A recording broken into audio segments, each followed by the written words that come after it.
গ্রামে বেড়ে ওঠা ভাইটি জীবনে দেশ বিদেশের অনেক জায়গা ঘুরে বেড়ালেও গ্রামে ফিরে গেলে এক অন্যরকম প্রশান্তি অনুভব করে। পৃথিবীর নামি দামি রেস্তোরাঁয় খাবার পরেও মায়ের হাতের রান্না করা খুব সাধারণ কোনো তরকারি যেন ভোলা যায় না। যে কৃষক যুগ যুগ ধরে কঠোর পরিশ্রম করে জমিতে চাষ করেন, তাকে শহরের কোনো বিলাসবহুল অফিসের এসি রুমে বসে কাজ করার সুযোগ করে দেওয়া হলো। ধরুন তাকে ট্রেনিং দেওয়া হলো, ভালো বেতন দেওয়া হলো এবং তিনি সুন্দরভাবে তার নতুন কাজ করতে সক্ষমও হলেন।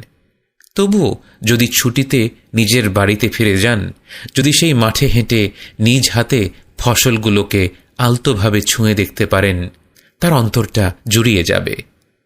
যে কাজগুলো আমরা প্রতিনিয়ত করি সে কাজগুলো খুব সাধারণ, গতানুগতিক, এমনকি কষ্টসাধ্য হলেও সে কাজগুলো আমাদের মনে একটা বিশেষ জায়গা করে নেয়।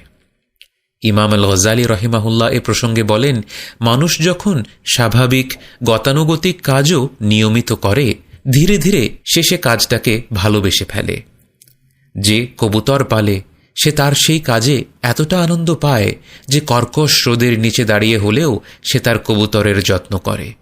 এমনকি যে মানুষটা জুয়া খেলার মতো জীবন ও আখেরাত ধ্বংসকারী অভ্যাসে জড়িয়ে পড়ে, সেই জুয়া তাকে একেবারে নিঃস্ব করে দিলেও সেই জুয়া খেলায় সে এমন আনন্দ বোধ করে যে তার সেটা ছাড়তে অত্যন্ত কষ্ট হয়।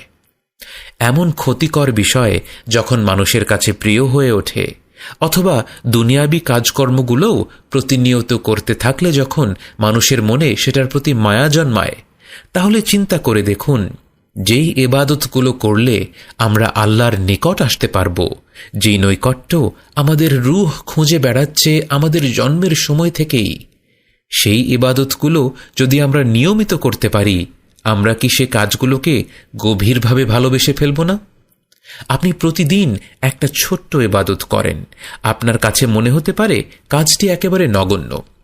ধরুন সকালে ফজরের পর আপনি একটা পৃষ্ঠা কোরআন তেলাওয়াত করেন এবং পড়তে যে বিশেষ ভালো লাগে তাও না,